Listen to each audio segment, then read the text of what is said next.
Olá, seja bem-vindo ao Garbin Talks. Eu sou o Gabriel e hoje eu tenho o prazer de receber aqui Penélope Nova. Seja muito bem-vinda, Penélope. Muito obrigada pelo convite. Olha, eu tô muito feliz de receber você aqui.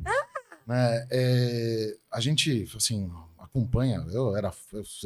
MTV era a minha vida na adolescência e tudo mais. Então, assim, cara, é muito legal ter você aqui para a gente poder contar um pouquinho da tua história, poder conhecer um pouquinho você melhor. Muito obrigada. Né, mostrar que realmente a gente tem uma história positiva, uma história boa, né, profissional, e como chegar até a posição que você chegou, né? Não, eu não vou ser exemplo para nada, porque a própria MTV não era exatamente uma TV, né? A MTV ela era a margem da televisão, e é por isso que ela era tão legal. Porque antes de ser um negócio, a MTV era um propósito, né? Ela representava algo maior do que o negócio. E por isso que financeiramente no início só deu errado. Mas eu tenho uma teoria minha. Sim. Né? Até em sentido de negócios mesmo. Sim. Quando você vê um empresário, é muito comum, né? Você vê pessoas saem da linha de executivo, vai comprar compra uma franquia e fala... vai empreender. Eu quero ganhar dinheiro. Sim. O propósito, na minha opinião, ele é a base de tudo. Claro. O dinheiro é consequência. Mas tinha que ser assim, né? Exato. Mas eu realmente acredito nisso, porque eu acho normal, assim, você ver um profissional que vai com o intuito de ter um salário melhor, empreender, vai trabalhar para alguém se você quer isso. Sem dúvida. Sabe? Porque se você não tiver propósito na base, você não vai ter a sua originalidade e você não vai atingir o público do jeito que você precisa. É quase como ter alma mesmo, né? A alma do negócio tem que ser o propósito, né? Sim. Então, se a nossa alma vai determinar nosso caráter e tal, eu acho que você tem que ter essa transferência no negócio, porque senão ele vira isso, um meio para a obtenção de sustento, e aí tá desacoplado de você. É meio aquela sensação de tanto faz o que você está fazendo. Eu falei o que eu falei da MTV, porque eu acho que é uma situação particular quando a gente pensa no negócio telecomunicação, porque daí a gente já está falando de coisas que estão atreladas a controle estatal, né, concessão estatal. Então você já tem nesses mercados que tem tantas regulações como é o comum aqui, né, e é uma praga, mas aí você começa a ter muitas vezes, e era o caso naquela época, você já tem muitos vícios, você tem aquela ideia justificada de que as coisas são como são, né? E a MTV naquele cenário, naquele momento, como aconteceu, ela teve esse privilégio de, não, a gente comprou essa marca aqui, a gente tem liberdade para fazer do jeito que eles, os filhos do Tivita, mas, né, que eram caras atrelados, ligados muito à música, né, à contracultura, de fato, a um questionamento, então a esse espírito de liberdade, né, e aí isso foi muito incrível, por isso que eu digo, me parece irreproduzível, porque são outros tempos, acho que a internet, a MTV é uma pré-internet em alguns graus, assim, sabe? A internet veio para substituir essa mesmice. E não é à toa que estão querendo controlar tanto. Esse é um ponto muito delicado. Né? Mas isso que você falou, eu concordo plenamente, porque o momento em que a MTV estava quando teve o ápice dela, né? Eu gostava muito de ver cada uma das personas que existiam lá. Porque você tinha uma mudança muito característica em cima de cada um dos VJs. Sim, né, a pluralidade, a diversidade. Essa palavra que ficou como a tinta tão carregada de uns tempos para cá, mas que tem um significado lindo, né? Sim. A essência dela era maravilhosa. E de liberdade, porque é isso, para você ser como você é, eu tenho que poder ser como eu sou, e o legal é a diferença, né? Sim, mas isso era explícito ali. E vale ressaltar, né? Essa também é uma condição que só houve na MTV Brasil daquela época. Em função de como a contratação se deu, né? O Abril comprou 100% dos direitos da marca MTV com a Viacom, e aí desenvolveu uma MTV que de verdade não havia em nenhum lugar. A MTV US e todas as MTVs do mundo que seguiam o padrão da MTV US por contrato, elas nunca tiveram essa característica que você destacou aqui, que era a valorização da individualidade dos seus apresentadores. Isso não havia, nunca houve em nenhuma MTV fora a MTV Brasil, né? E aí quando você pensa no que veio depois da internet, hoje a gente com mídias sociais e essa figura que as pessoas que se convencionou chamar de influenciador, que é um nome que eu particularmente não gosto. O nome também o nome não é bom mesmo. Não, eu não gosto.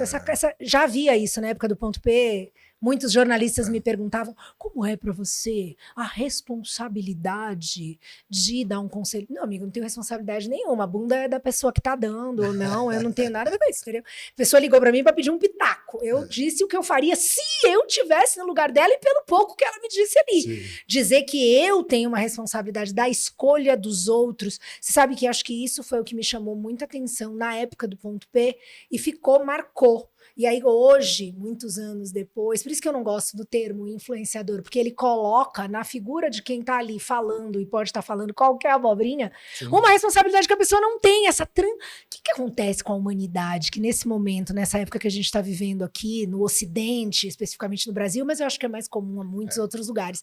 Que ideia é essa de que a gente tem que transferir a responsabilidade da gente para outra pessoa?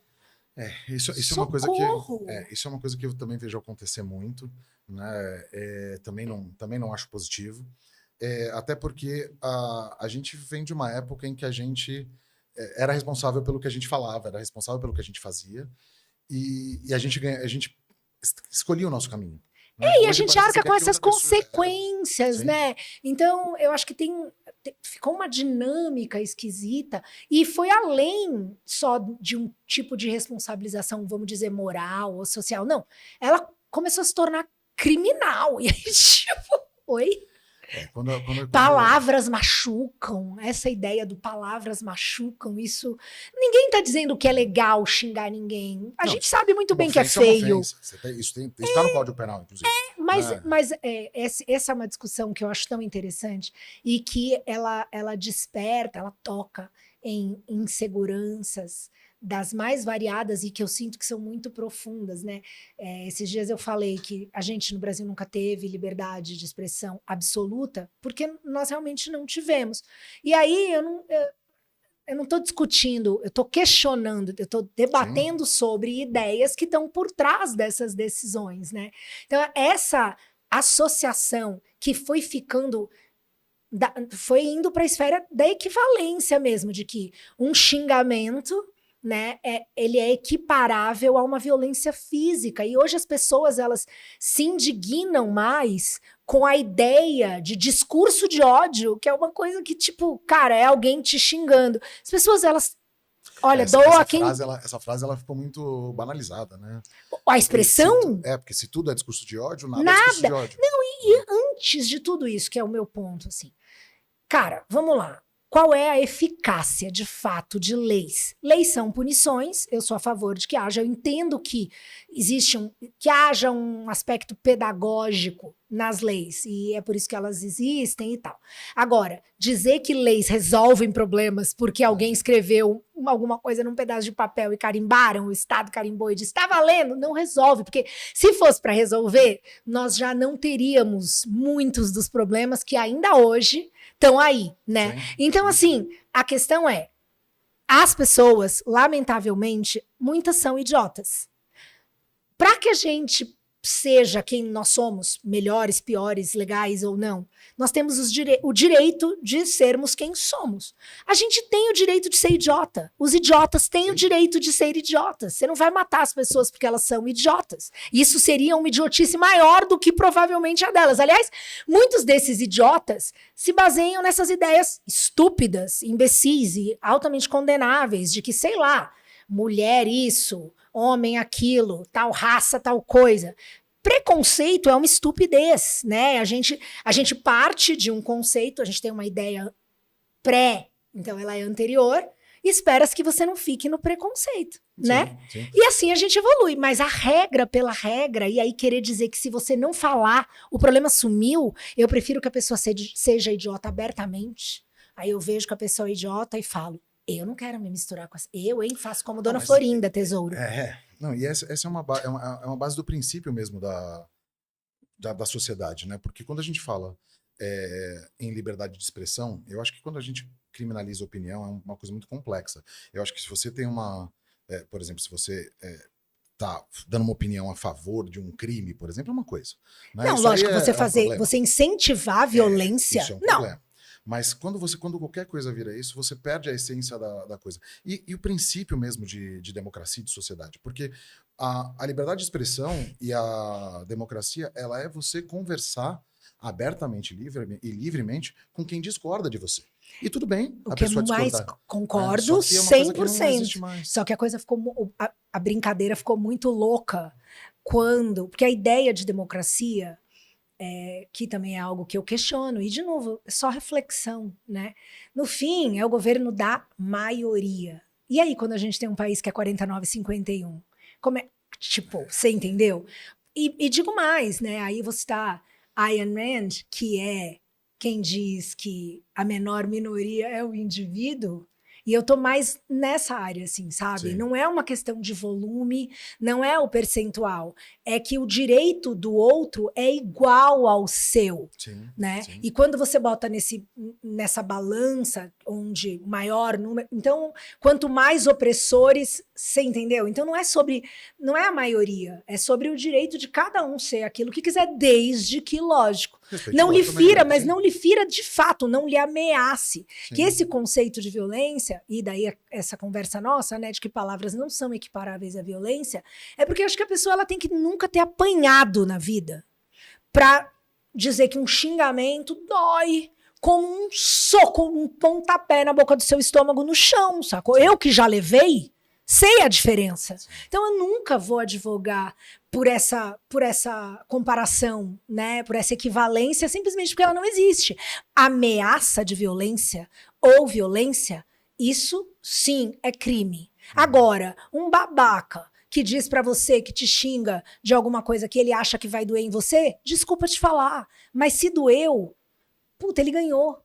Então, se o outro define quem você é, você tá precisando se sustentar melhor. E é natural. Não é à toa que bullying acontece na escola. Sim, sim. É para que você tenha esse treininho aí, de que na vida adulta você vai encontrar um monte de otário querendo te desequilibrar e que você tem que saber dizer pra ele: sai daqui, ó, fulaninho, e devolve pra ele, faz ele ficar bravo e entender que ele não define quem você é.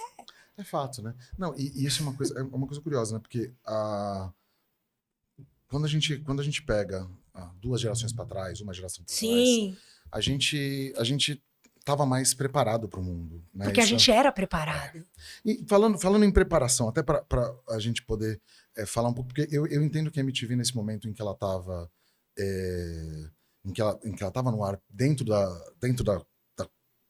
evolução, né, principalmente da adolescência, eu acho que ela foi muito, muito importante, Pô, tanto muitíssimo. para fazer as pessoas pensarem. Sim. Porque você falou uma coisa no começo, por exemplo, de responsabilidade, né? Uma das coisas que eu gostava muito do Ponto P, por exemplo, era que quando você falava as coisas, eu não lembro de você dar uma resposta certa, a não ser quando a pessoa falava realmente uma questão extremamente objetiva, né? Você disserta assim, tipo, com perdão do você tem que francês, fazer isso. cagar uma regra? Isso. Ah, porque eu sou contra isso.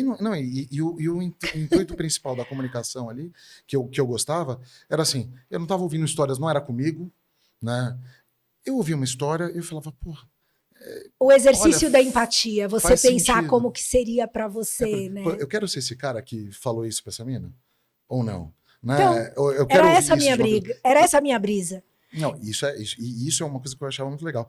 E me diz uma coisa, como é que foi começar Isso na MTV? Como é que foi na chegar e entrada, falar? vou dar um breve resumo do meu currículo. Eu, com 18, fui trabalhar, não fiz faculdade, queria fazer educação física, meu pai encheu o saco para eu não fazer. Primeiro eu quis fazer biologia marinha, enfim. Olha, minha namorada é bióloga marinha. Eu queria fazer biologia marinha numa época que só tinha, acho que era Florianópolis, era lá no sul. Uhum. E aí, não de jeito nenhum, aí depois eu quis fazer educação física, não, tá maluca, não vai dar dinheiro. E daí, acabou que eu fiz 18 anos, eu cheguei a prestar para direito quando eu tava na 8ª série. Ainda bem que eu não segui. E aí depois eu pensei em fazer marketing, que daí também teria sido legal, mas eu acabo trabalhando com isso. No fim, eu fui trabalhar. E aí fui trampar no shopping. Então eu fui vendedora de loja. Alguns anos trabalhei no Iguatemi, depois trabalhei em algumas lojas de rua. Eu era muito boa vendedora. De um jeito que não era o jeito treinado. Naquela época não tinha tanto treinamento, então ainda tinha um espaço para eu conseguir ser do meu jeito, dar o meu atendimento o que no fim é tudo isso, assim, eu percebo que na minha vida eu sempre se fui conectam, né? este exemplo de liberdade, né? Legal. De que tem o tipo de vendedor para cada tipo de cliente e que as pessoas se encontram. Sim. E aí é que o propósito que a gente estava falando no Sim. início se cumpre, né? Não, E total. aí, uma época, ao longo desse período, eu estava trabalhando numa determinada loja e uma amiga, que na verdade era amiga do meu pai, mas eu já tinha conhecido ela tinha uma idade mais próxima, inclusive da minha, então a gente também ficou amiga. Ela sai da área dela porque ela foi chamada para trabalhar em gravadora. Que legal. E ela foi chamada, numa coisa também muito sui generis, muito rara e incomum na época, para ela montar um departamento. A ela foi dada a liberdade para ela montar o departamento do jeito que ela quisesse. E ela tinha uma coisa só na cabeça clara, que ela não queria trabalhar com pessoas que já tivessem formadas no meio, porque elas viriam com os vícios do meio. Olha, isso é muito legal. E aí, quando ela estava pensando na equipe, ela falou, cara, era um selo dentro da Sony, um selo gringo, que também legal. teria lançamentos nacionais, né? Alguns selos nacionais. Então eu fui fazer divulgação de rádio na Sony Music, para ser os selos que a gente trabalhava dentro da Sony. Na gringa eram o Epic, então era Pearl Jam, eram umas coisas muito do rock. Aí. E no Brasil eles estavam lançando o Chaos, que era o selo, né? O Chaos no Brasil, que era Planet Hemp, Skunk, tipo, cara, Chico Science. Então eu fui, tipo, alegremente sair de vendedora, fui trabalhar como divulgadora de rádio na Sony. Trabalhei na Sony 1 ano e meio, talvez. A Warner me chamou para fazer também um selo da Warner, na verdade, a divisão da Warner, que se chama aqui no Brasil Continental. E aí também para fazer a parte de divulgação de um selo gringo, que tinha muito R&B e tal. E eles tinham muitos clipes. E aí eu só fazia rádio, mas lá na Continental só tinha assim, sertanejo, né? Aqui no Brasil, forte deles era samba e sertanejo. Uhum. Então eles não tinham exatamente um divulgador com as características para levar clipes internacionais na MTV. E eu já conhecia o pessoal da MTV, algumas pessoas tal, já tinha ido em alguns BMBs e tal. E aí os caras falaram, puta, aquela maluca de cabelo rosa podia ir lá na MTV, acho que vai ser fácil para ela. E eu fui levar os clipes lá. Então, eu começo a atender, né, a levar, na verdade, os clipes da gravadora no departamento da MTV que recebia o mercado fonográfico, por assim dizer, que era quem fazia, era o mediador entre a própria MTV, os departamentos da MTV e o mercado fonográfico e os artistas. Então, tudo que envolvesse artistas passava por esse departamento onde eu ia levar os clipes. E um cara sai do departamento, a diretora do departamento, eu estava sempre ali, como vários outros divulgadores, ela gostava de mim, eu me dava muito bem com o departamento inteiro. Você não quer vir trabalhar aqui? Oi? Amanhã? E aí eu fui ser assistente do departamento de relações artísticas. Isso era setembro de 97, 23, eu acho. E aí, 2001, começa uma injeção de saco para eu fazer teste em função de algumas mudanças da grade da MTV. Uhum. Quando decidem fechar a torneirinha do dinheiro infinito, vamos fazer esse negócio dar certo. Uhum. Eles renegociam alguns elementos daquele contrato que eu te falei, que era 100% da marca, e buscam alguma orientação. No sentido de, cara, o que vocês fazem aí pra gente fazer aqui? E é quando, 1998, a grande virada da MTV ali, onde alguns programas tipo Lado B, Fúria, Metal, Yo, deixam de existir, eles ficam fora da grade, causa uma comoção, a galera fica louca. A própria MTV passa esse ano ali sem isso e aí fala, cara, não, a gente pode desenvolver a música nacional, por assim dizer, e ter horários específicos. Foi legal, porque aí surge a oportunidade. Foi legal pra MTV por várias razões, né? Aí entram aqueles clipes de axé, clipe de pagode, tem acústico, arte popular, então tem todo era a MTV virando um negócio, mas também sem abrir mão da sua essência, foi um exercício ali, e que eu acho que eles fizeram super bem. E nessa época, uma das coisas que tinha no Fúria era esse purismo de que só podia metal, mas a cena, a gente já estava ali diante de um new metal, né? E fora o hardcore muito forte. E esses programas não iam bem no Fúria Metal, porque eles não eram metal. Uhum. Então a MTV uma hora fala, cara, não, a gente tem que voltar a ter um programa onde toque metal, mas que toque música pesada em geral, não só metal, todas as vertentes de um rock pesado. Tá, então, e como que vai chamar? Quem vai apresentar? E aí a minha diretora lá do artístico fica, devia ser a Peitos, que esse era meu apelido na MTV. Aí, pô, mas por que eu não, que eu? E muitos na MTV fizeram testes assim, né, sem sem a pretensão de serem apresentadores. Eu realmente não queria. Até uma hora que era tanta encheção que uma amiga minha de departamento falou, cara, faz essa porra desse teste. De repente você nem vai bem, é que passou, não vai ser você, entendeu? Faz logo. Só que aí o teste foi legal, me propuseram e eu falei, mas eu não quero sair do meu departamento. O que é uma mente voltada, meu avô, né? A segurança da carteira de trabalho. Mas enfim, esse era meu medo, né? E também porque eu gostava muito do meu trampo.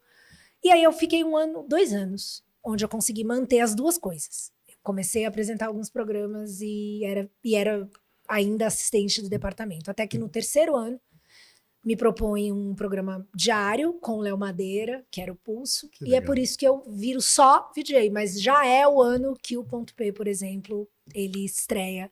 Nesse ano, se não me engano, semanalmente. E aí depois ele vira... Não, nesse ano diariamente, mas com clipes, e no outro ano ele tem um formato que é o que a maioria lembra. Nossa, que legal. Isso que é eu falei que eu ia falar pouco, né? Não, mas olha, a gente tá aqui para conhecer a tua história no detalhe. Não, e isso é uma coisa muito legal, né? Porque quando você falou numa área, principalmente no metal e no rock, né? Que ela é uma área, eu sou suspeito. Você é roqueiro? Tinha visto, você eu tenho uma guitarra do Zac Wild tatuada aqui. Meu Deus, agora eu entendi. Não, agora ele, você já tava bom, melhorou muito.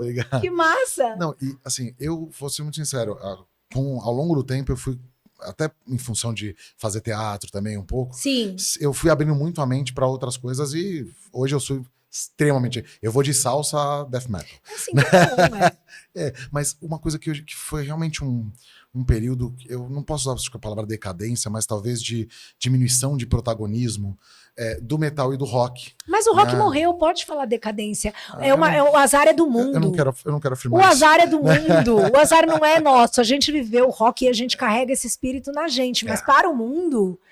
Cara, eu digo com profundo pesar que o rock morreu. E nessa época aí, anos 2000, e aí nada é 100% bom, nem 100% ruim. Uma das coisas nada legais é que o pop, ele mescla, porque até quando você...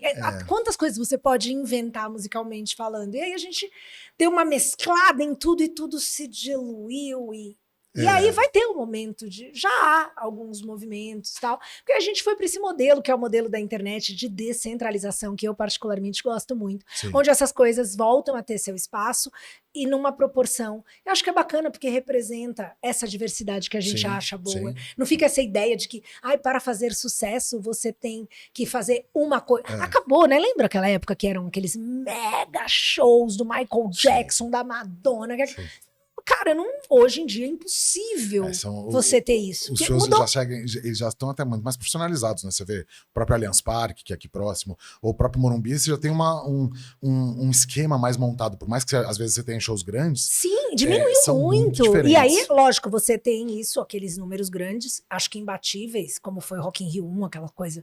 Mas assim, você só tem com grandes festivais, porque daí você está oferecendo uma experiência para além de um show de um artista. Eu tô falando daquela época onde, cara, é isso, Madonna, Michael vão ser os maiores expoentes disso aí, porque não é mais assim. Não, eu lembro que eu gostava muito de uma casa que chamava aqui, que era o Via Funchal. Sim, claro. É porque, assim, eu teve uma época que acho que... Aquelas casas daquele tamanho, desculpa, o tamanho ideal de ir, fazem muita falta. Há uns 3 anos, o quê? O Credicar. O Credicar, tinha o Palace também, que depois virou DirecTV Music Hall, né? Não, e tinha o Dama Choque. Olha. Você tinha outras casas mais alternativas, o Olímpia. Nossa, o Olímpia. Olha, querido, 52 aqui, respeita a minha história. Não, e o pior é que, assim, eu lembro que a gente teve, por uns 3 anos eu ia... Assim, religiosamente. Não, e era assim, era uma época em que eu tava iniciando minha vida profissional.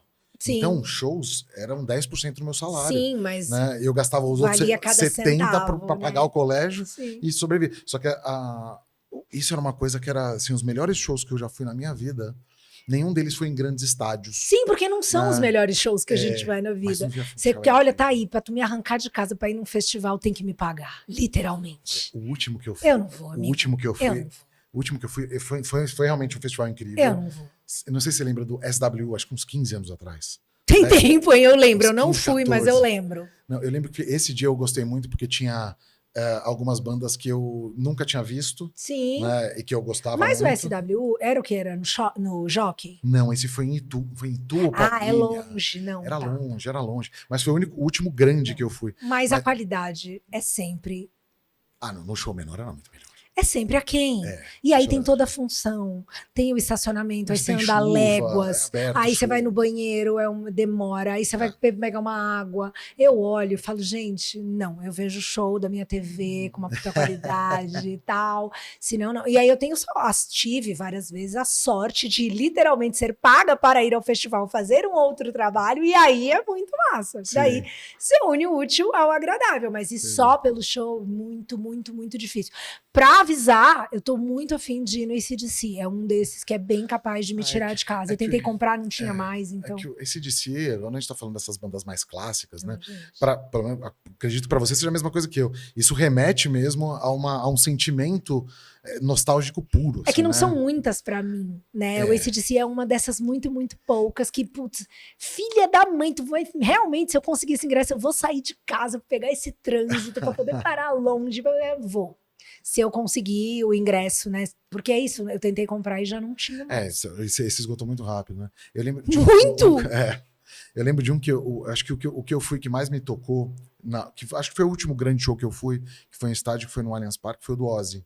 Né? Putz, eu acho que é a última vez também, que ele veio. Né? Mas eu lembro, a cena que eu mais gostei é uma cena que o Ozzy, obviamente, ele já tava muito debilitado, então ele foi pra... teve uma hora que ele parou, claramente foi dar uma descansada, uns 15, 20 minutos. Sabemos. E o Zac Wild ficou tocando. Depois da tatuagem eu já entendi tudo. Eu fiquei parado aqui, eu tava com a minha prima até. A gente tava no andar de cima do... Eu fiquei parado. Embasbacado é o melhor adjetivo. Essa coisa. Mas são momentos nessa coisa que marcam a gente. Sim. Esse foi um... Música é fantástico, né, cara? Fantástico. E acho que isso que a MTV tinha de brilhante, né? Porque quando a gente fala tanto da música quanto dos programas, né? A gente vai entrar agora no ponto P, por exemplo, para falar. Elas tinham um sentimento muito parecido, né? Porque o rock ele tinha um pouco daquela coisa de entre aspas, se revoltar, o que hoje seria nada, né? Perto do que Não, foi. mas na verdade, era uma revolta em nome na minha opinião, ainda em nome do que a gente acreditava possível, né? Então, você ali, isso que é muito louco e que deu, assim, virou 180 graus e as pessoas parecem que não percebem. Eu fico muito chocada, porque aquela galera não queria ser controlado. Sim. Né? E aquela galera hoje é quem pede por controle, de maneira geral, assim, e eu olho e falo, cara, como que isso aconteceu? Entendeu? Tipo, oi? Como assim? Como? É isso, né? Quem antes era antissistema, então só queria ser o sistema? Que decepção! É isso? Caraca! Enfim, se a gente for lembrar de Cálice, é um exemplo, né? Só parafraseando uma música, né? Acho que ela diz muita coisa. Mas, não, e nem me toque, nem me faça essa. Não quero nem falar de artistas brasileiros, porque aí a gente vai para um lugar onde. Cara, se você foi perseguido, não defenda a perseguição. Sacou? É o básico, tenha vergonha na sua cara, não venha, não tente justificar. Sim. Isso é de uma canalice. Porque assim.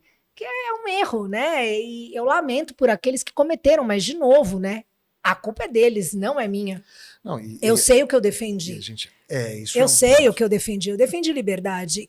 Eu não defendi liberdade para um grupo que era o meu grupo favorito oprimir aqueles que antes foram... Não. Você você não pode criticar um opressor porque a única coisa que você quer é deixar de ser oprimido para oprimir o opressor. Não. Isso não... Mas... avisa, então. Não deveria, né? Avisa. Não deveria. Alguém avisa. Mas isso é uma coisa, né? Porque, por exemplo, você falou da defesa da liberdade, isso é uma coisa muito, muito legal que eu via muito no ponto P. Né? Porque, assim, o ponto das pessoas ligarem e conversarem de forma até pseudonônima. Sim, muita gente você podia dar o nome que você quisesse, claro. Não, claro. Tinha uns nomes que eu não lembro exatamente de um, mas eu lembro que às vezes eu olhava e falava, essa pessoa tá mentindo o nome. Né? Gaguejava na falar o nome. Tudo bem, né? Renato, né? E assim, mas era uma coisa que era bem, bem interessante, porque ela quebrava certos paradigmas na hora da comunicação, que abria espaço para reflexão de todo mundo. É porque a Né? individualidade, ela é paradoxal, né? Nós somos iguais a todos os outros, mas ainda assim somos únicos na nossa existência. E essa é a graça, né? Sim, Para mim isso sempre foi muito claro, né? E muito inconsciente mesmo, sabe? É uma coisa que era natural para mim. Eu nunca. É até curioso, né? Porque eu não sei explicar. Eu posso arriscar alguns palpites do que pode ter, na minha visão, tentando encontrar alguma resposta, colaborado para isso. Mas eu sou uma pessoa que, cara, é muito difícil eu julgar alguém. Não é natural, não preciso me refrear. Você entende? Não, eu não preciso lembrar que julgar é errado. Não, eu simplesmente não julgo, eu não sei julgar. Não, e essa premissa básica não me para cabe. você. Não, e a premissa básica para você respeitar o próximo. Não né? me cabe respeitar julgar. A individualidade dele, né? E isso não tem a ver necessariamente com religião. Não, e é uma das coisas muito legais do cristianismo, se for pra gente tocar nisso, é exatamente essa ideia. Né? E é muito curioso, porque muitos dos que se dizem tão religiosos, na verdade, estão querendo uma justificativa para julgar o outro, que é a antítese do que a religião dele diz para ele fazer. Sim. Então já não se sustenta, não cabe a você. Somos todos pecadores, a natureza humana é falha. Seja você religioso, católico, cristão ou não, mas a gente é falho. E Deus deu o livre-arbítrio para cada um depois. E quem você vai prestar contas? Se é que você acredita, você vai prestar contas a quem? Ao teu vizinho? Não, então me deixa. Não, isso é uma coisa que é bem legal. Me diz uma coisa, como é que foi chegar lá, ou seja, sair do departamento, entrar no DJ e entrar para falar? Como é que foi essa primeira... A parte, você fala do ponto P ou só ali, tipo, ir para frente da câmera? Eu acho que são vários momentos, né? O primeiro chegar na frente da câmera. O primeiro momento fica muito... Se você pegar... O Riff foi o primeiro programa que eu apresentei. Se você pega o piloto ou o primeiro programa, é tão bonitinho, porque é a Penelopinha mais tímida que ninguém nunca viu. Porque então eu falo assim, né? Oi, a gente tá aqui, tal. E eu olho, é a coisa mais fofa, porque é isso, é um lado que não é o meu na prática, no dia a dia, mas não é menos meu. Sim. Né? É isso, a gente, ainda bem, 52 anos de idade, eu sei que não dá para você, e nem se devia ser vulnerável o tempo todo, né? Então é isso, você existe na realidade e a realidade é dura. Sim. Então você tem que estar preparado. Mas é importante, pelo menos para mim sempre foi, acalentar esse espírito, né, de pureza. E é por isso que eu até acabo voltando hoje mais até, porque uma dessas coisas que o tempo, se você estiver prestando atenção, a possibilidade de refletir sobre quem você é e tal, e tentar buscar razões para isso, eu acho muito legal. Eu acabo voltando no catolicismo porque certamente foi uma influência para mim na infância, né? A minha avó e meu avô paternos, eu morei com eles, né? Meus pais moraram quando eu nasci, ainda moraram por um tempo na verdade moraram todo o tempo, aí depois meu pai vem para São Paulo e se separam, né? Então, o tempo todo, desde o casamento, minha mãe não casou grávida, então eles casam primeiro, depois minha mãe engravida, mas eles já foram morar com os meus avós paternos e eles eram bastante católicos. Que legal. Particularmente, minha avó tinha um altar que era a coisa mais linda da casa. E acho que eu fui testemunha dessa fé da minha avó, uma fé muito particular. Ela até ia para a igreja, mas era nítida para mim a intensidade e a pureza da relação dela através daquele portal pessoal dela em casa, sabe? Total. Então eu aprendi a ter um respeito e comecei a desenvolver uma relação com o catolicismo e com a própria figura de Jesus Cristo, que é muito pura por ser infantil. Então é o olhar de uma criança para aquilo. Então eu pedi para fazer primeira comunhão. Que legal. Sabe, foram coisas muito legais. E aí, naturalmente, com um pai punk e na adolescência, numa época de diretas já, naturalmente eu fui severamente contaminada pela cultura da minha época, pelo zeitgeist da época que eu nasci. Inevitável, fomos todos impactados por isso. E tem muita coisa legal que veio com isso. Sim. Mas o mais legal de tudo é hoje olhar para trás e entender o que veio de onde, para eu olhar para o agora e poder dizer, né, o que eu penso dessa outra perspectiva mais madura, sabe? Não, eu estudei em colégio católico também, né, a Eu vida também. inteira. Então, na minha família também tem uma estrutura religiosa muito forte. Hoje eu sou frequentador da Umbanda, né? Frequento a Umbanda, frequento a igreja também, um pouco também. Ah, o sincretismo brasileiro, não é É, mesmo? e isso é uma coisa que, assim, isso dá bases muito importantes para você formatar os seus valores em algumas Você situações, né? falou, você usou estrutura, você falou, minha família tem uma estrutura Sim, religiosa. Para os críticos da religião, e eu não quero dizer que não, acho que sempre as coisas são sempre criticáveis. Nada é perfeito, né? Só Deus para aqueles que só Deus. acreditam Sim, nele.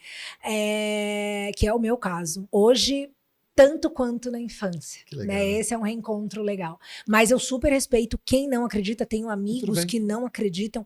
E eu acho interessante, inclusive, e acho fundamental reconhecer que é possível você ter uma base moral e ética sem Sim, ter necessariamente uma religião. E sim, você usou o termo estrutura, porque eu acho que o grande valor da religião é exatamente o aspecto estruturante, sobretudo em termos de sociedade mesmo. É sim. inegável, pode criticar o que você quiser e tal, mas reconheça as qualidades positivas. E essa é uma que, cara, quando você tira a estrutura, aí a gente volta porque a gente falou de Uhum. um mundo onde, ai, as palavras, ai, muita. Você É, entende? Essa fragilidade excessiva, que é claramente uma falta de estrutura. Então, sim.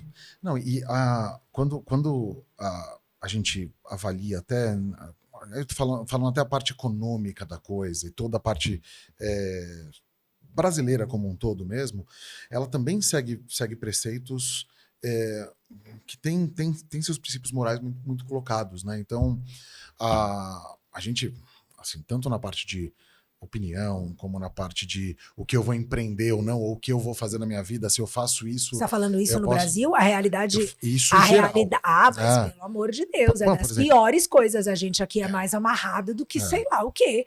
É o grau de burocracia. Uma coisa que me choca, assim, eu até entendo, mas, cara, eu lamento muito, e não é à toa, de novo, vou falar que a internet, né, tão perseguida, porque quem trouxe muito recentemente um grau de informação e de conhecimento acessível para qualquer camada da população no país foi a internet, é verdade. né? Valeu. Então, hoje, assim, a gente tem que, uma das coisas que eu lamento profundamente é olhar para a população brasileira como um todo, e aí vou ter que generalizar, mas essa mentalidade de dependência, de ver o Estado, sabe, a presença paternalista do Estado, esse Isso é aspecto muito ruim. do positivismo, desse legalismo tão frequente, onde para tudo a gente faz uma lei, a gente tem uma Constituição completamente, meu Deus, esquizofrênica, onde, sabe, e não resolve. E aí a gente chega no ponto que eu te falei, né? As leis, primeiro, né, na minha visão já bem ampla, as leis devem ser feitas para atender à sociedade. Então, a nossa Sim. Constituição já nasce com a ideia de que o Estado é quem concede para a gente direitos, quando na verdade não, a gente está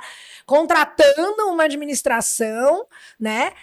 O Estado não tem que dar direito para a gente que está concedendo algum, deveria ser assim. Mas a nossa Constituição Eu não concordo. surge, inclusive o próprio texto dela não é como o da Constituição americana, onde nós, o povo, conceder. Então a gente já surge, eu brinco, né? O Brasil surgiu no tabuleiro do War um pouco mais tarde. Então, os melhores negócios, as melhores terras, a gente já surge meio que tendo que. Alguém já está meio que mandando e determinando algumas coisas, e aí, sendo a potência econômica que a gente é, né? Um país riquíssimo, Sim. cara, se não controla, se não amarra direitinho, a A gente gente domina, começa a perder muita sacou? coisa, né? Não, mas quando a gente pega até na questão individual, porque, por exemplo, se a gente for pegar o momento aí, passando para o ponto P, por exemplo, voltando na Sim, trajetória, né? Se a gente for pensando, independente de qualquer pessoa, talvez se tivesse gente que olhasse, por exemplo, falasse, essa artista essa fala porra só, louca. só fala Sem de dúvida, eu sou a porra suas louca. palavras. Por isso que a decepção hoje em dia, porque de porra louca eu não tenho nada. Não, mas isso é uma coisa que é curiosa, porque assim, do mesmo jeito que eu acho que assim, a gente tem que falar sobre todos os assuntos para o público certo, na hora certa e no lugar certo. Né? Sim. Então, assim, uma coisa poxa, você estava num momento falando de um tema que era mistificado para muita gente. Eu digo porque eu estudava no colégio católico. Sim, Né? sem dúvida. Você tinha Ainda havia coisa. uma certa. Ainda era um pouco tabu, sobretudo numa televisão. Por mais que eu defenda que a MTV era uma televisão à parte, mas ainda assim estava lá, na TV. Não, exato. Né? E isso é uma coisa que era bem interessante. E essa parte, como é que foi começar o Ponto P? O Ponto P, ele surge, vamos lá, lembrando, rapidão, né? A MTV teve o Erótica, e o Erótica surge numa época onde a necessidade de falar de sexo era assim, diretamente relacionada à saúde, por conta da AIDS. Então, o Erótica surge com um propósito educativo, focado em saúde, em cuidado, porque era isso, sua vida. Sim. Né? Então, por mais que houvesse meu pai com Camisa de Vênus 1,5 décadas antes, não podia ter uma banda chamada Camisa de Vênus, porque Camisa de Vênus era um palavrão. Você corta para 15 e poucos anos depois, você precisava falar de Camisa de Vênus, porque a sua vida podia depender disso. Né? E aí a MTV, sendo a TV que era, cara, vamos falar de sexo e vamos desmistificar isso, porque urge. Então, o Erótica surge nesse cenário.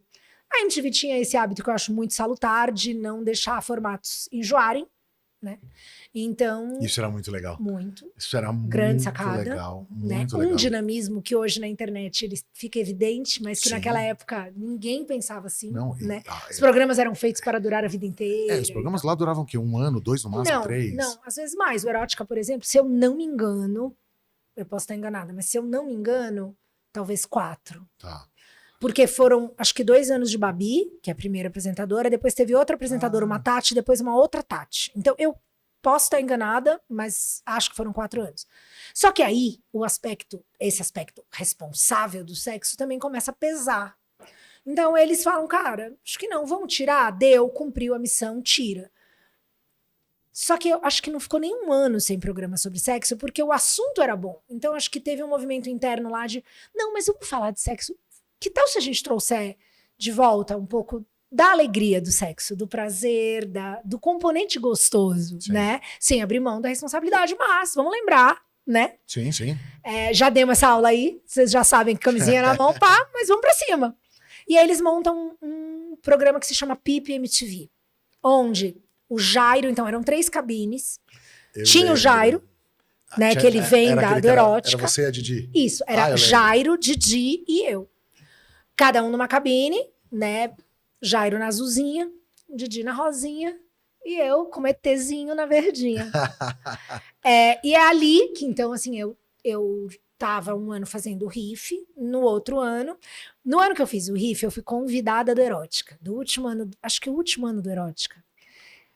Na semana do VMB, que era a semana que tinha que gravar tudo, porque a MTV estaria inteira em função do VMB. Então, eles gravavam todos os programas para segurar uma grade 1 semana, enquanto a MTV estava ali montando o evento, né? E aí eu fui a convidada da casa, porque é o jeito mais fácil de você ter um convidado e tal. Então, põe uma VJ ali. E acho que deram muita risada com a minha, mas muita risada, porque eu também tava de ponto e era assim, eu ouvia a central de exibição inteira. Eu não sei o que eu falava de então, aparentemente eu sou muito gozada. Então, tipo, era muita gargalhada. Eu acho que ali alguém pensou, pô, se a gente vai tirar o Erótica, a gente podia pôr a Penélope no programa de sexo. Aí eles mantêm o Jairo. E acho até que pensaram na Didi, e de novo, tô só especulando, mas um natural contraponto a mim, né? A Didi, uma menina, claramente uma mocinha, fina, comportada, feminina, tudo que eu não sou. Então, era eu lá, né? E as pessoas ligavam e com uma pergunta, elas escolhiam para quem que elas iam fazer a pergunta. Então, o Jairo era a expertise médica, a Didi a padrãozinha e eu, o inesperado. Fora do padrão. Exato, né? E o alternativo. Okay. E aí, só que aí a pessoa escolhida começava a responder e, lógico, depois que a resposta começasse a ser dada, os outros iam se metendo e virava uma conversa de todos. Daí, no final desse ano, Jairo sai da MTV. Se eu não me engano, não sei se ele volta para Floripa, que ele é de lá. Mas ele sai da MTV. E aí, vai continuar com as duas? Não. E aí eles me propõem, eu realmente não sei qual o critério. Cara, e se a gente fizer um programa só com você? Você topa? E eu amei, porque o que ninguém podia saber é que aquela Penélope ali do Pipe é o que eu era a vida inteira, na escola, na juventude, no trabalho em gravadora. Eu era aquela pessoa que chegava para almoçar com a galera da rádio, aí alguém encontrou alguém, ou senta alguém junto de outro departamento e tá com um problema, e a gente sentava, sei lá, num shopping para ir comer todo mundo junto, e alguém falava e eu tava, mas o quê? Não, mas ele falou, não, como assim? Então, essa sou eu desde pequena. 11, 12 anos, eu era aquela menina que se apaixonava pelo cara e ele era afim da minha amiga, sabe? Eu tenho uma história parecida.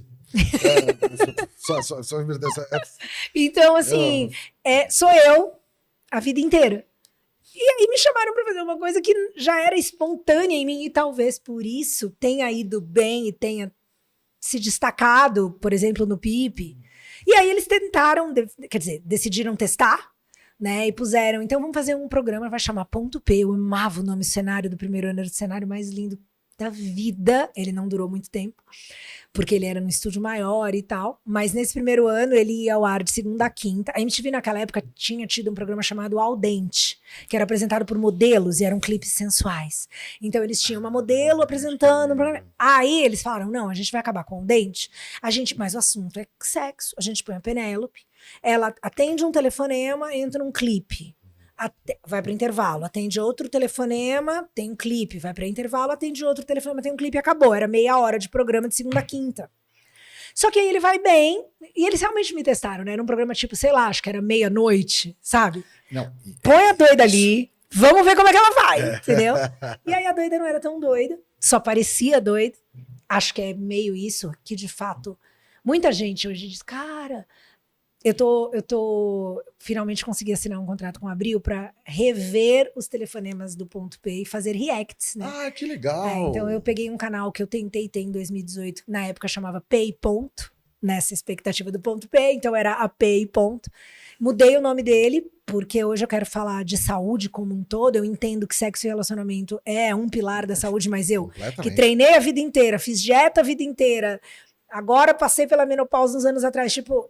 A vida da gente é saúde e relacionamento, seja relacionamento com a gente mesmo, né, autoconhecimento, seja relacionamento romântico, e aí o Ponto P, né, seja relacionamento com grana, seja profissional também, né? Relacionamento com a sua saúde, seja com seu Deus, Sim. Tudo relacionamento. E saúde é isso, né, somos seres sociáveis e a nossa vida é sobre essas relações. Sim. E aí eu falei, cara, eu acho que saúde realmente é meu pilar. Eu me formei em educadora física, fiz pós em sexologia e tal. Eu falei, cara, vou mudar o nome do canal. Hoje o canal chama A Velha Penélope Nova, que sou eu. E aí, assim, o carro-chefe do canal, eu quero levar os conteúdos que eu já faço mais no Instagram falando de saúde. Sempre baseado na minha experiência e tal, sempre recomendando que as pessoas tenham a responsabilidade delas, não digam que sou eu que as estou influenciando, né? Mas elas assumam a responsabilidade delas, mas procurando despertar para essa responsabilidade individual de se cuidar, para a gente viver bem até o fim da vida. E aí os reacts são o grande chamariz da brincadeira, porque é muito legal ver como que é. A gente tem muita memória afetiva, então é muito comum que a pessoa fale assim, eu te vi na minha infância. Eu falo, tu já batia punheta, tem tempo. Tu já era um marmanjo quando você me assistia, agora tá eu tô com 52, mas também não venha, porque a gente não lembra 100%, né? E aí é legal que muita gente que assistia hoje diz pra mim, cara, peguei um telefonema, tem poucos na internet, mas tem. E as pessoas revendo depois de 10, 15, 20 anos e falando, cara, engraçado, na época eu achava que tu era aquela mina muito louca que falava putaria, mas aí eu fui ver, e você dava uns conselhos super assim, corretos, né? Chamando a pessoa, a atenção dela para a responsabilidade, para ela se questionar, para ela ter certeza. E fato é que sempre foi assim, e espontaneamente, não tinha orientação nenhuma de diretor nenhum. Não, a impressão que dava para quem estava assistindo é que você tinha... na época, eu imaginava que você fazia psicologia, eu já estava formado, eu juro pro céu. Porque você tinha, sabe, era um jeitinho, às vezes dava uns tapas na cara que o terapeuta costuma dar, né, pra gente quando a gente fala. Dá o espaço, dá a cordinha, aí a pessoa desenha, aí quando ela vê, ela mesma já criou um nó, e aí o psicólogo só dá uma puxadinha, tipo, e a né? resposta tá geralmente na gente. Tem que tá, a resposta sempre tá na gente. Se a resposta vier do outro, ela não é sua. Sim. A única, cabe a você. Então, o terapeuta, e é uma ferramenta, qualquer ferramenta de autoconhecimento tem o seu valor. Seja a astrologia, seja o psicólogo, todas são válidas. Encontre uma ou mais para você e use as que fazem sentido para você. Mas é fundamental. Então, assim, uma coisa que me deixou muito feliz, e eu ouvi 3 vezes, para ser exata, porque foram 3 pessoas relevantes e com muita importância, as quais eu tenho profundo respeito, que me fizeram a mesma colocação. E, cara, ali eu falei, pô, que bom, pelo menos isso, assim, sabe? As 3 disseram algo na linha do você é uma psicóloga selvagem, que é um termo que eu não conhecia, né? Conheci a primeira vez, mas quando me disseram, e eu vi outras 2, mas que é esse termo, é quando um psicólogo selvagem é alguém que nasceu com as habilidades que uma formação de psicologia vai procurar construir, né? Esse repertório, essas bases sobre as quais a disciplina se apoia como fundamento, né? Então, puta, não tem elogio maior, assim. Não, e eu fiquei tipo, poxa, que bom que eu não ferrei a vida de ninguém. Não, imagina. Essa coisa de você desmistificar e fazer as pessoas pensarem em vários temas aí, obviamente, cada época o seu, ela é muito boa. E você falando aqui da saúde, isso é uma coisa que ela é muito... A gente confunde muito o que é bom pra gente, né? Então, assim, tem horas que a gente tá num nível de estresse absurdo que a gente precisa eliminar esse estresse. Sem dúvida. Eu recomendo Siririca para as meninas. Sempre bom. Não, esse é um exemplo. Que você relaxa e consegue... O pior é que, assim, lógico, eu tô sendo a Penélope do ponto P, porque, lembrando, ela sou eu, sim, né? E parece uma grande zoeira, e acho que esse também era um grande gancho, né? Acho que o que eu fazia ali era ser divertida, né? Então, ter um humor, e, aliás, humor, né? Outra coisa que tá tão perseguida hoje em dia, né? Você não pode ter liberdade de expressão e querer cagar regra pra piada.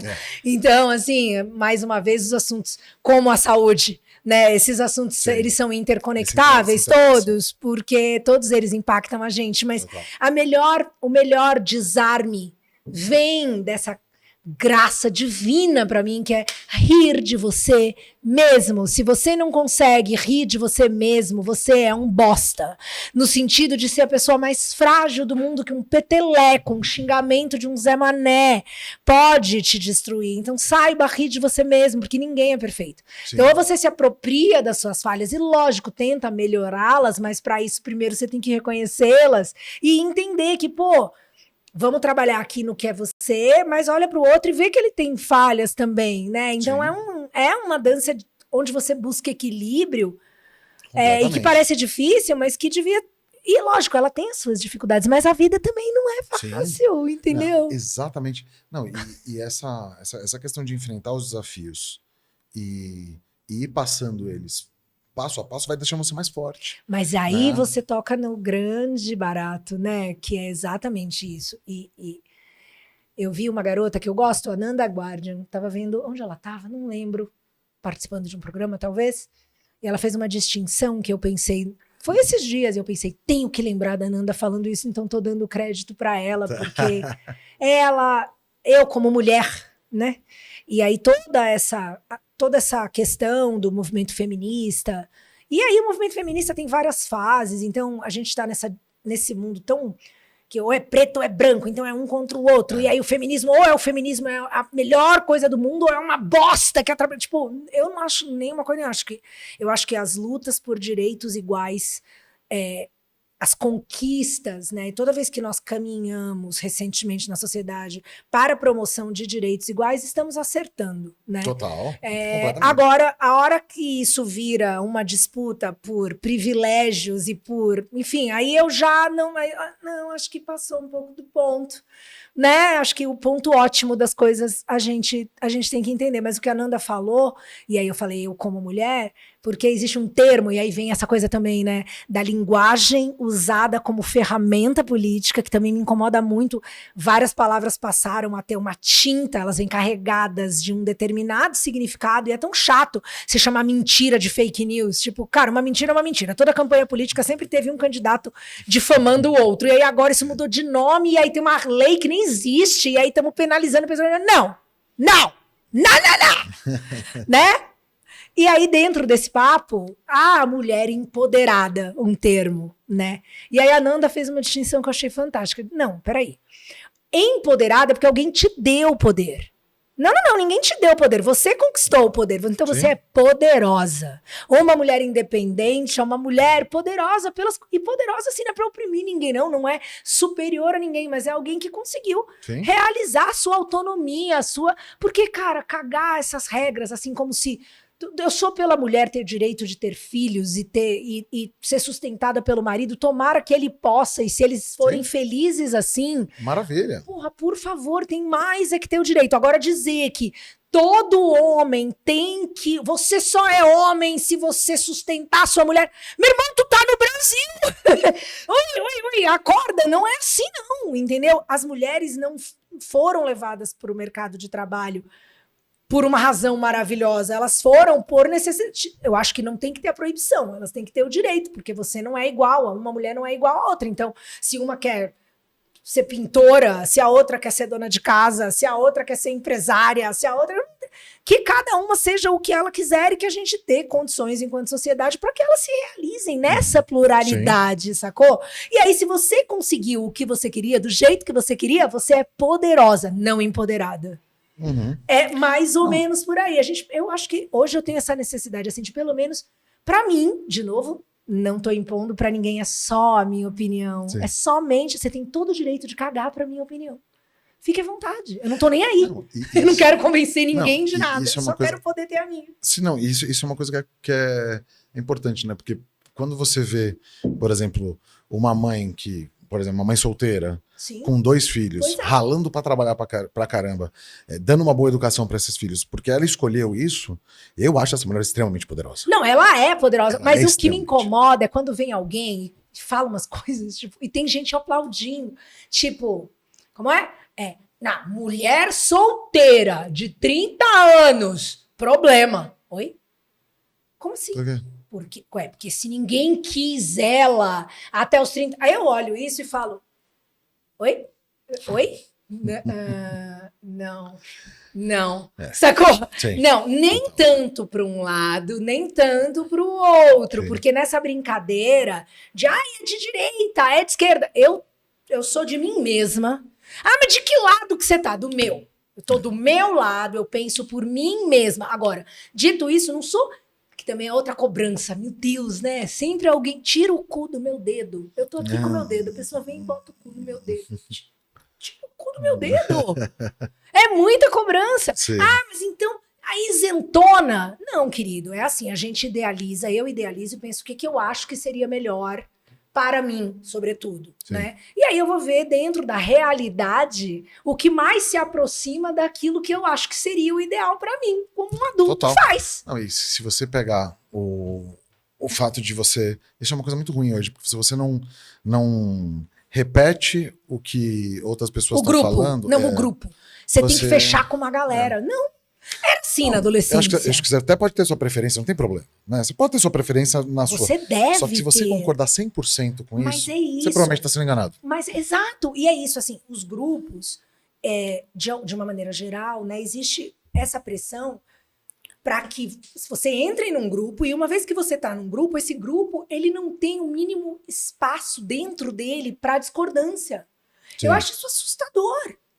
É um grupo de muitas pessoas. Então, lógico, elas podem estar unidas em torno de alguns princípios. E dentro desses princípios, na minha visão, é fundamental que haja espaço para, eu gosto disso mais assim, não, eu gosto menos assim, não, eu prefiro. Você precisa ter esse espaço. Então, sim, nessa briga esquerda, direita, também eu até entendo, porque a gente aqui no Brasil é recente essa descoberta. Eu acho que a médio, longo prazo é positivo, a gente precisa passar por esse aprendizado, a gente precisa desse entendimento, porque a gente está muito ferrado por não tê-lo. Tomara a gente consiga tê-lo da maneira adequada, me parece difícil, porque a gente não discute as bases que estão por trás das ideologias. Então, como é que você já vai dar um salto para dizer se você é disso, se você é daquilo, se você não pensou um pouco sobre o que está por trás disso? Mas eu posso te falar uma coisa? Eu tenho um pensamento talvez um pouquinho diferente. Por favor, adoro pensamentos diferentes. Porque o que acontece? Quando a gente faz uma reflexão sobre 30 anos atrás, sim, a política era uma coisa chata que a gente tinha que ver a cada 2 anos para prefeito, a cada 4 anos para prefeito, sim, depois de 2 anos tinha que ver para presidente. Aos poucos, eu acho que ela vem ganhando, independentemente dos gritos e etc. de vários grupos, sim, não é esse o ponto. Mas ela vem ganhando um acompanhamento um pouco notoriedade, diferente. Não, a população está interessada. Então a gente não está discordando, a gente está concordando. Sim. É que eu acho que assim, como não existe, não é do interesse de quem está no poder dotar-nos deste conhecimento livre, né, de maneira imparcial, verdadeira. Gente, sim, nem jornalismo mais é imparcial, sabe? Você entende? Complexo. A disputa pela narrativa, para usar um outro termo do momento, da atualidade, porque não é sobre a verdade. Então, é meio isso, assim, era para ser sobre a verdade. Grosso modo, assim, é direita, é esquerda, tá, mas em tese as pessoas, tô falando das pessoas, não de quem inventa as ideologias depois. Sim, total. A sociedade, grosso modo, que é mais ou menos a mesma coisa. Total. Sacou? Total. As pessoas querem uma base que é mais comum do que o que parece. Aí vem as disputas, vem as ideologias, as pessoas não conhecem muito bem, surgem as propagandas, escolhem-se as bandeiras, a galera, porque tá correndo para pagar boleto, para trabalhar, para cuidar do filho, para o que for, não tem muito tempo para fazer esse estudo, ele não foi feito de base. Você entende? É um cenário desfavorável, mas eu concordo com você.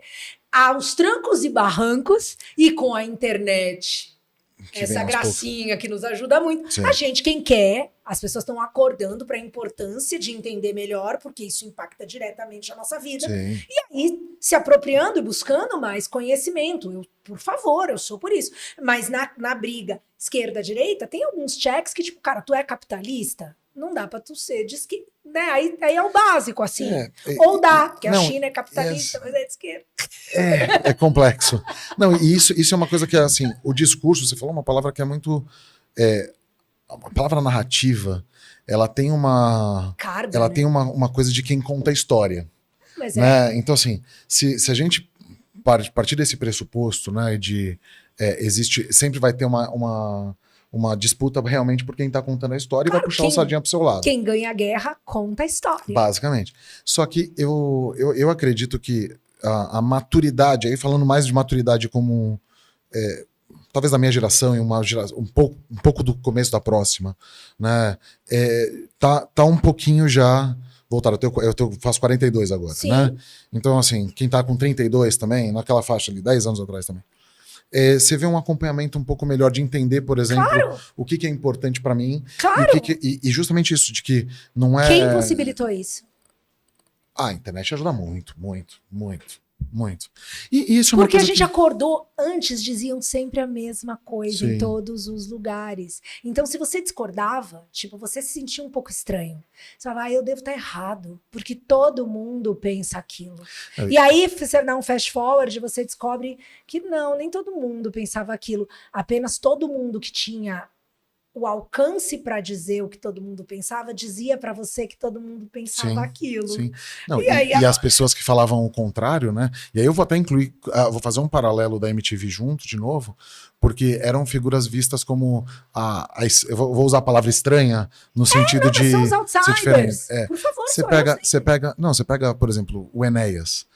Ele era o outsider da época, né? Cara, hoje muita coisa que você ouve ele falando, muita gente hoje concordaria. Mas por quê? Porque onde ele não tinha espaço naquela época? Ele não tinha espaço na TV. Né? Ele tinha 10, como é que as pessoas segundos, poderiam escutá-lo se ele... Cara, o Enéas é uma figura, assim, extraordinária.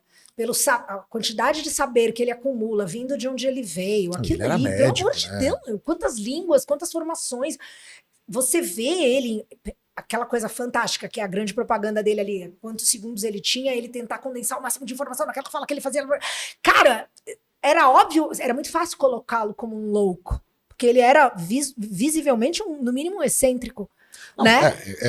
Justamente, ele era visto como isso porque ele fazia algo diferente. E isso. Mas ele era descreditado, ele foi tratado como. Faziam como ele mesmo disse, eu vi um corte esses dias. Fizeram pilhéria de mim.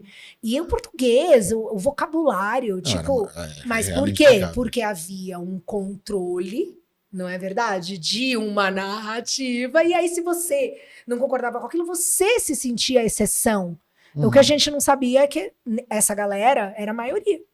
Mas se a gente for pensar nisso com base também no que era feito para a MTV, a situação é a mesma. Em que sentido? No sentido de, enquanto a MTV muitas vezes, os programas como um todo, você como Ponto B e todos os programas, faziam as pessoas refletir de uma forma diferente do que o establishment Mas pregava. Essa é a graça, é o contraponto. É a mesma coisa de hoje, mas o contraponto sempre vai ser necessário. E até ótimo você ter tocado nisso, porque de novo, dentro dessa guerra dicotômica de ou isso ou aquilo, como diria o próprio Olavo, né? O brasileiro tem 2 neurônios, o contra e o a favor. Ou é isso, se não é isso, eu critico isso. Então você é aquilo, né? Automático e total, assim. Não, então, o lance grosso modo, aí depois da redemocratização, você teve o quê? 20 anos? Há quem diga um pouco mais, mas, porque é discutível, mas de esquerda, tá bom. Então aí agora a direita está crescendo. Cara, pra mim, eu tenho essas preocupações, assim, que, ok, hoje, será que se a direita crescer e ficar 20 anos no poder, a encheção de saco, ao contrário, não vai começar? E aí não me inclua fora dessa. Você entendeu? Eu vou estar do mesmo lado que eu sempre tive defendendo, porque do mesmo jeito que se um grupo achou que eu não ia defender, sei lá, a minha irritância, né, do que acabou virando, né, a militância evoluiu para minha irritância e começou a cagar um monte de regra absurda. Então, se você achou que eu defendia este grupo e que eu estava fechada com um grupo contra os outros grupos, não, eu vou defender o evangélico, né, e o seu direito de ser evangélico do mesmo jeito que eu defendi o direito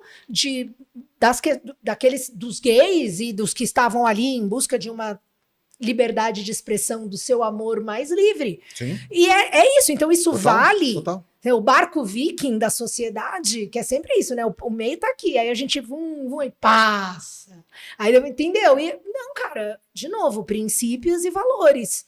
Que eu procuro me guiar por isso, não é uma questão de lado, é uma questão de onde está o meu objetivo, entendeu? Sim. E o que está no meu entorno, eu vou reagir de acordo. Total. E assim, pensando como comunicadora, né? Que eu acho que a palavra comunicadora é muito melhor do que de influencer no caso, né? É o que eu uso toda vez que alguém pergunta como você quer ser acreditada. Porque eu sempre fui comunicativa, e aí eu tive um dia essa oportunidade de me descobrir mesmo e me tornar comunicadora. Então eu nunca digo que eu sou apresentadora, que eu sou sempre comunicadora. Não, e assim, depois do Ponto P, você continuou na MTV? Continuei na MTV, aí eu tive Na Rua, que é um programa que também, porque eu apresentei, nem eu sei te falar quantos, eu ainda tinha que fazer essa contagem, pedir para Abril alguém contar para mim, porque eu não sei quantos programas eu fiz, foram muitos. Mas sem dúvida, os dois que não só me marcaram mais, como marcaram mais as pessoas, né, os telespectadores da MTV. Depois do Ponto P, óbvio, o concurso, mas depois o Na Rua, que foi um programa que durou só 2 anos, e que era essa pretensão maravilhosa da MTV, né, da Abril, de ter um programa ao vivo em São Paulo, às 6 da tarde, cada dia num lugar. É muito maravilhoso, né? Nem a Globo, na sua época, a Áurea tentou ser tão arrojada, né, tão autoconfiante, mas a MTV fazia esse tipo de coisa. E ela fazia acontecer, né? Eu lembro uma das... Assim, todos esses programas, eles realmente eram muito diferentes um do outro, né? Eu lembro que uma das épocas também, que lembro, por exemplo, o Marcos Mion tinha lá o Cover Nation, depois Piores clipes, né, gente? Hermes e Renato, quinta categoria, o Hermes e Renato. Gente, MTV. Era muito legal. Enfim, eu sou do bairro, a MTV tá aqui no bairro, né? Então sempre tava morei por perto. aqui muito tempo. Assim, você sempre via eles, você falava, por exemplo, do Hermes e Renato, eu via eles na Você rua passava na padoca e via a galera. e assim, você já começava a dar risada, Sim, são lembrando das umas coisas. figuras. Eles muito figuras. Eu os encontrei esses dias num podcast que eu fui gravar, eles tinham gravado antes de mim. Que legal. E foi um encontro tão feliz, eu gosto tanto daqueles meninos, a gente se deu tão bem, assim, a logo comédia que a deles era gente... maravilhosa. Gente, por favor, eterna. Gênios, pra mim, gênios. Não, com certeza. Até tem as músicas clássicas deles, né? Cara, muita riqueza, né? Sim. Os personagens, os assuntos. Cara, muito. Putz, eu realmente sou muito fã. E o mais legal, muito, fã né? dos caras. Eles são pessoas legais, muito legais. Isso é tão bom. Terem passado tantos anos e você vê que as pessoas são pessoas legais. Sim. Que não é todo mundo que passa 20 anos e continua sendo uma pessoa legal. Você tem toda a razão.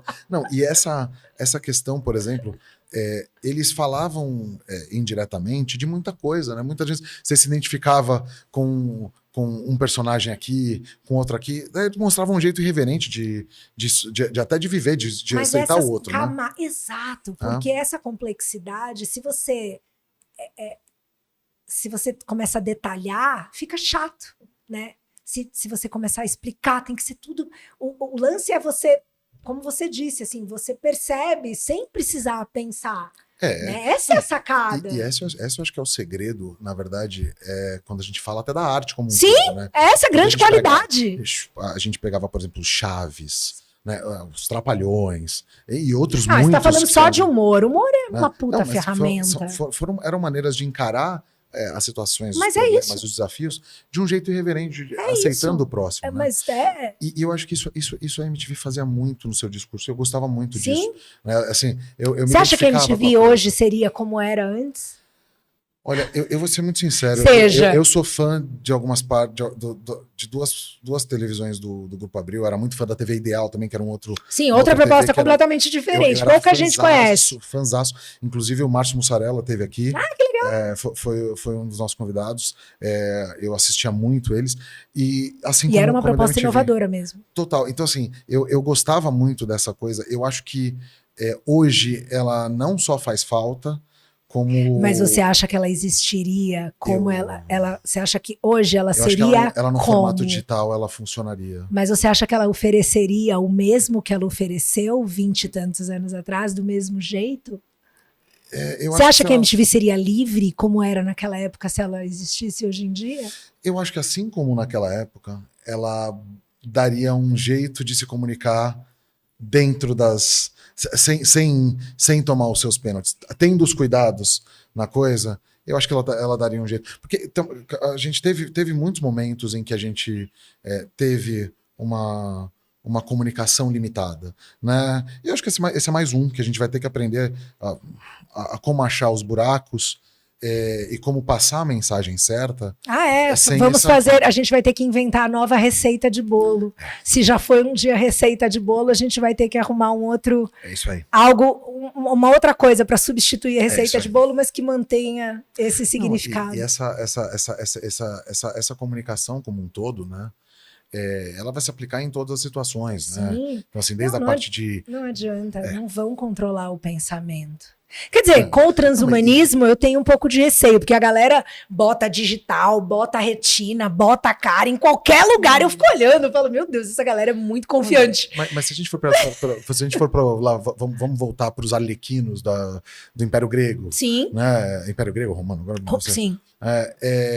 Eles faziam a palhaçada contra a realeza. Mas essa é a função do humor. Exato. Né? É cutucar os poderosos. Sim. Né? E essa base, eu acho que é uma das coisas que a gente tem que fazer. Eu acho que talvez um pouco da falta que a gente tenha hoje do diferente seja realmente esse formato de comunicação que havia no passado, ele ter desaparecido. Sim, né? Mas é porque ele está sendo perseguido, né? Querem controlá-lo. Tem uma série nova que você tem que ver, que está na Apple, acabou de estrear. Assista, é do mesmo cara que fez Breaking Bad. Olha, série fã. Cara, acabei de começar a ver, tem só 3 episódios, eu vi os 3, devorei. É fantástica. E é bem distópica. Mas qual que é a... Pluribus. Pluribus. Vou colocar na minha lista. Assista. Vou colocar na minha Foi lista. uma dica de um grande amigo, o Oi Luiz. Não sei se você conhece, ele tem um canal no YouTube grandão. Ele e a Bianca, que a gente chama carinhosamente de Oi Luísa. Aham. Foi dica deles, então também tô dando crédito aos Que amigos. legal. Mas que série. E vai falar... Eu não sou... Eu acho bonito, você é mais jovem que eu, né? Pouquinho. 10 Só anos. foi São quase 10. nada. Não é quase muito, nada. mas não é pouco. São 10. É isso. É justo. Uma dezena, né? Fato é mais novo. Acho legal ser mais otimista.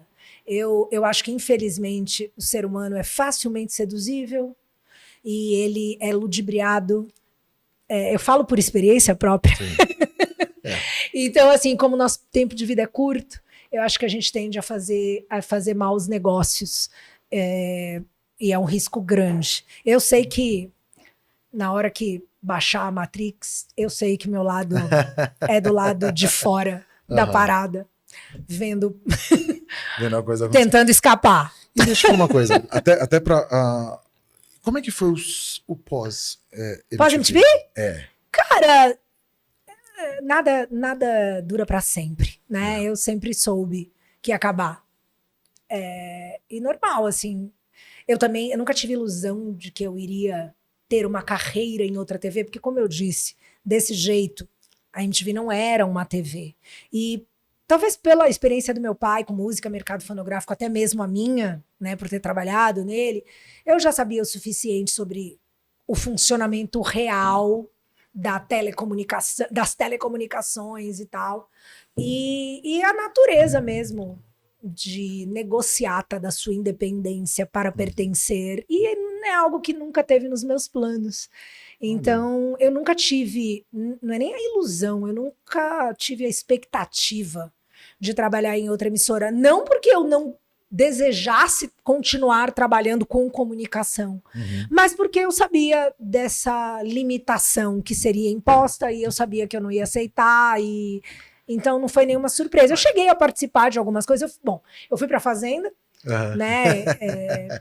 Mas assim, eu sei de algumas situações em empresas de telecomunicação onde pessoas tentaram me contratar e naturalmente não foi autorizada a minha contratação.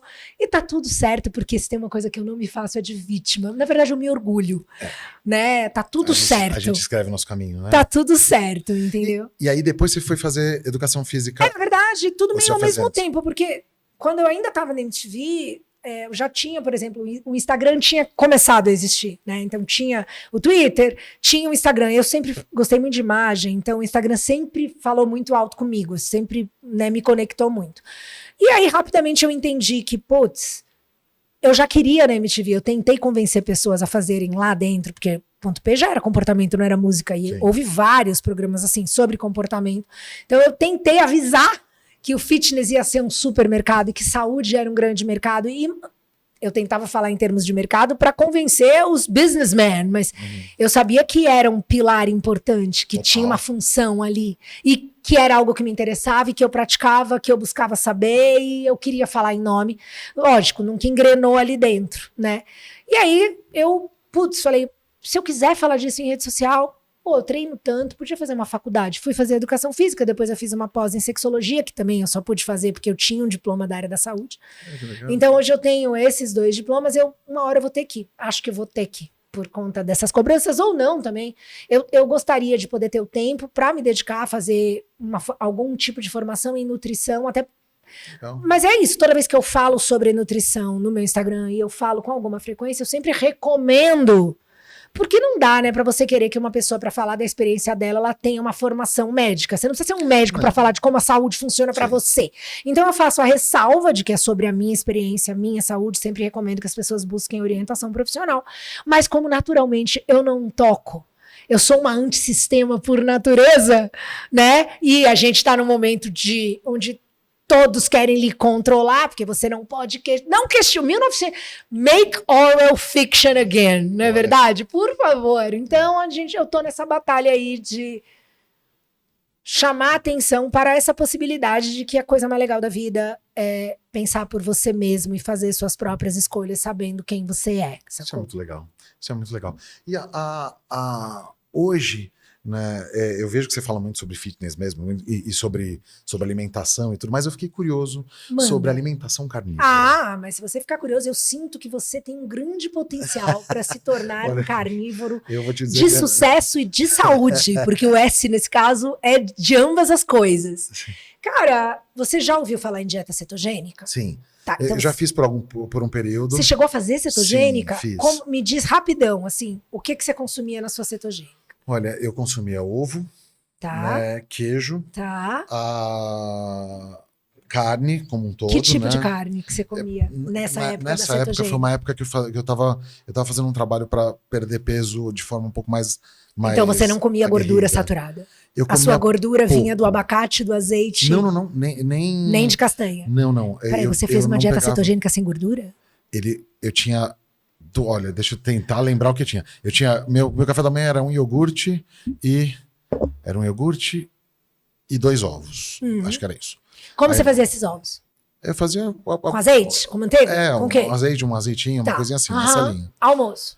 Almoço era legumes, que eu lembro que eu comia muita abobrinha, eu sempre gostei muito de legumes. E é super liberado na Abobrinha cetogênica. e carne e salada. Que tinha carne? isso. Eu tô te perguntando que Carne. corte. Eu acho.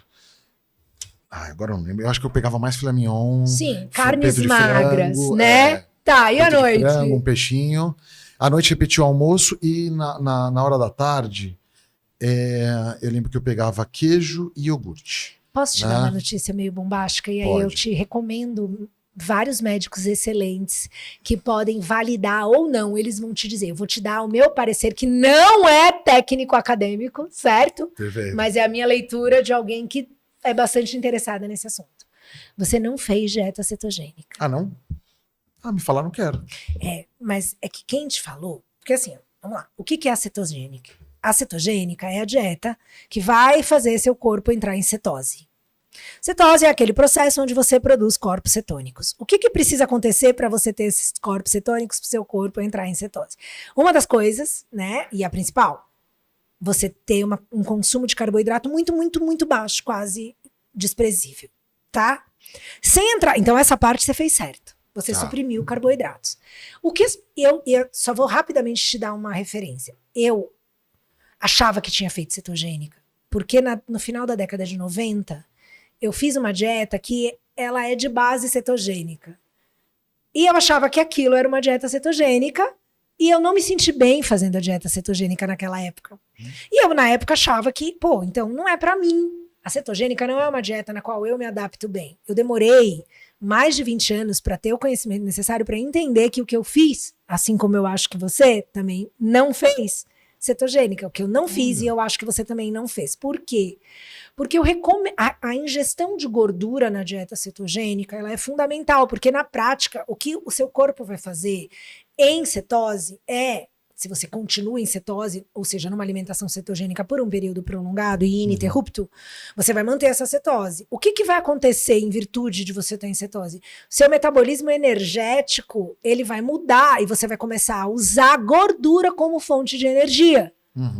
Algo que, se você come carboidrato, seu corpo simplesmente não consegue fazer. Seu corpo consegue ainda armazenar gordura por excesso calórico, por várias... Mas, se você tem glicose no sangue, você tem uma situação onde o corpo não acessa as reservas de gordura. Ao passo que, se você está numa dieta cetogênica, você precisa comer uma quantidade de gordura que é por causa dessa quantidade de gordura que você vai ter energia. Sua energia virá do consumo de gordura.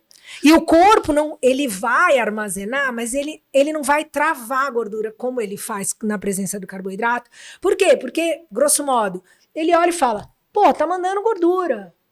Libera aí essa gordura. Não precisa travar, não. Põe essa gordura para ele usar. Entende? Porque você está consumindo gordura. Só para você ter uma noção, o recomendado em termos de caloria numa dieta cetogênica é que 60% das suas calorias, pelo menos, venham de gordura. Alguns trabalham com 70%, alguns trabalham com 80%. Só para você entender que, majoritariamente, as suas calorias virão de gordura. Então, por isso que eu te digo, você não fez uma dieta cetogênica. Não, e faz sentido. É que não sei se... o intuito naquela época... Perda de peso. Foi perda de peso. Perder peso. Eu tava num momento. Uma outra coisa. Conta. Eu corto o coração, Viz.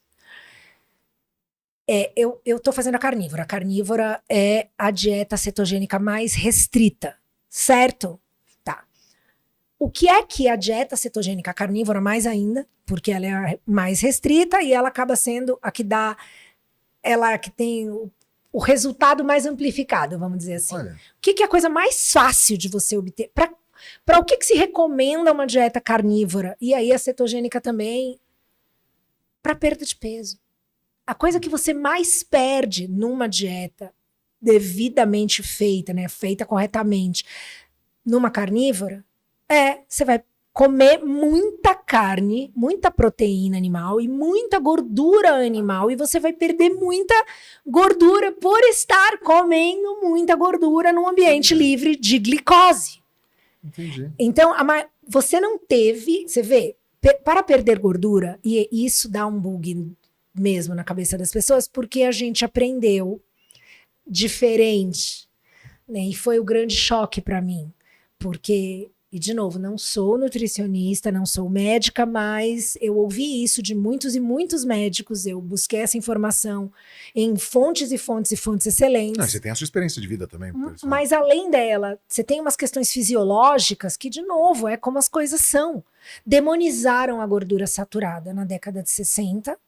Foi uma fraude, se sabe a origem disso, né? Então é um estudo científico que é usado num dado momento e ele é usado como base para várias diretrizes alimentares equivocadas, todas baseadas no consumo, na recomendação de consumo de carboidrato, porque colocaram a culpa que era do açúcar, da glicose, do carboidrato, na gordura. Nessa época, na década de 60. Isso é comprovado, não sou eu que estou inventando, tirei o meu chapéu de alumínio agora.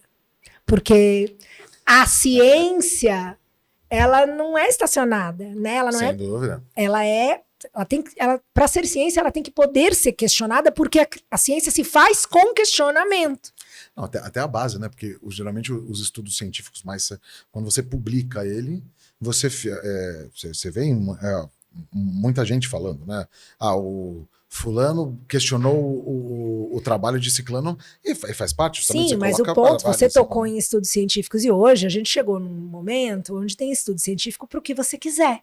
Porque a publicação de estudo científico também é um negócio. Sim. E é isso, a natureza humana, cara. Então, assim, para além, não adianta você. Lógico, existe um tipo de estudo que é tratado como o melhor e é o superior ao tal padrão AAA. Mas, por exemplo, para estudos nutricionais, a coisa é muito complicada, porque, não sei se é na década de 70, mas surgem algumas regulamentações onde, por exemplo, antes você podia ir numa instituição clínica mental e aplicar uma dieta, promover um estudo científico controlado, né, onde você realmente vai garantir que a ingestão daquele alimento seja controlada e tal. Hoje isso é proibido. Então, hoje, na prática, os estudos de nutrição, eles são feitos por questionário. Ou seja, você pode... Então, tem umas perguntas assim, o que você comeu semana passada? O que você comeu mês passado? Você entende que são... Fora alguns estudos que você fala que você comeu fast food, e isso é considerado consumo de carne. Cara, é bizarro. Quanto mais você se aproxima e se aprofunda, você vai vendo o viés que está por trás de alguns interesses, né, de alguns estudos, de algumas publicações.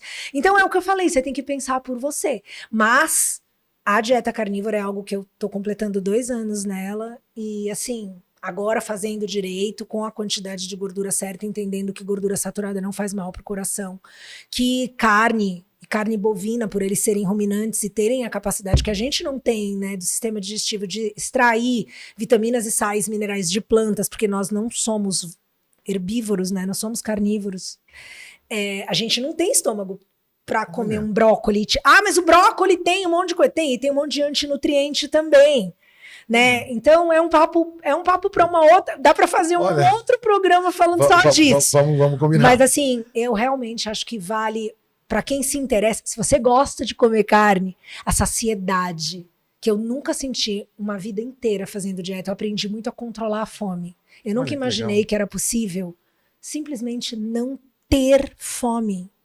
Porque quando você come gordura, o nome da saciedade, sabe assim, saciedade, teu nome é gordura? Sim. É bizarro, só passando por isso. Não, é fato. Eu consumo muita carne, pessoalmente falando, e se eu, por exemplo, um eventual... Um churrascão daqueles. Não, mas é exato, aí eu fico tranquilo. Mas, por exemplo, você tem, como eu trabalho com muita coisa de cozinha, Sim. vira e mexe, você vai numa cozinha específica. Sim. Ou numa cozinha italiana que tem uma quantidade de carne muito menor, eu passo 1h30, eu tô com fome. Mas é uma resposta que é a fisiologia do organismo. Você vai ter um pico de insulina, você vai ficar hipoglicêmico, o corpo ele sai de um estado de plenitude para um estado de escassez muito rápido, ele ativa um sistema de alarme, como se você estivesse passando fome. E eu pergunto, mas e aquela energia que você armazenou com glicogênio?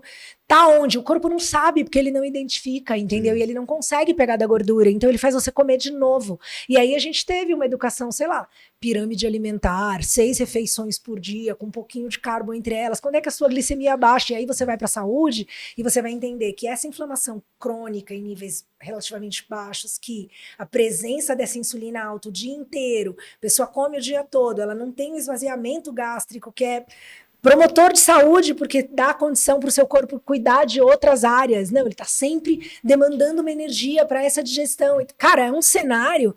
Essa inflamação se mantém constante e todas as doenças modernas têm uma relação com essa inflamação crônica. Então, cara, é um assunto...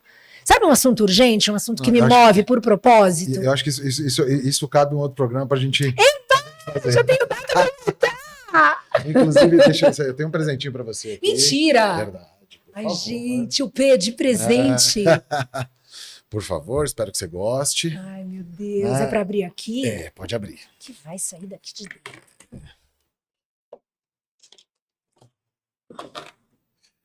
Esse é o nosso presente para os convidados. Né? Olha! Tem Ai, mentira que veio com o meu nome. Esse povo é muito chique, eu não tô acostumada. O que é isso? Isso é uma agenda? Esse é um caderno. É um caderno, eu amo e aqui caderno. É um planner de mesa. Pô, cara, eu vou usar muito. Que legal, muito. Que legal. Putz, eu sou uma pessoa... Ninguém imagina que o meu P também é de planejamento, porque Isso parece sempre que é de porra louca. Né? Mas muito obrigada, muito chique. Não, ó, eu queria muito agradecer também a tua presença aqui. Você é muito querido, eu amei te conhecer. Aqui, ó, eu também adorei. E isso é uma coisa muito, muito importante, porque eu acho que a gente falar com quem se comunicava e quem se comunica até hoje em assuntos diversos, com a sua característica e de forma a realmente fazer as pessoas refletirem. Eu tento, acho que a gente tem que sempre fazer. Eu não obrigo ninguém, mas eu tento provocar aquela curiosidadezinha gostosa. Não, e isso é uma Deus coisa me que, livre, não. Que as pessoas pensem. Que as pessoas pensem em tudo. Que reflitam sobre o que elas consomem, o que elas veem, não só no quesito de saúde, mas de informação, em tudo. E que a gente sempre tenha... a gente tem que saber que a nossa mente ela foi feita para pensar e não para repetir o que o outro fala. Né? E isso, eu acho que tanto a MTV, os programas, vocês, tudo mais, faziam muito para uma geração inteira. Eu espero que isso possa continuar fazendo as pessoas pensarem. Porque a palavra convence, né? Mas o exemplo é quem mais arrasta, né? Então, o melhor que você pode fazer é por você, né? E aí que os outros possam fazer o melhor por eles mesmos, porque só dá para ser assim, né? É isso aí. Muito obrigada. Então, eu que agradeço. E para você que gostou, curte, compartilha e vamos que vamos.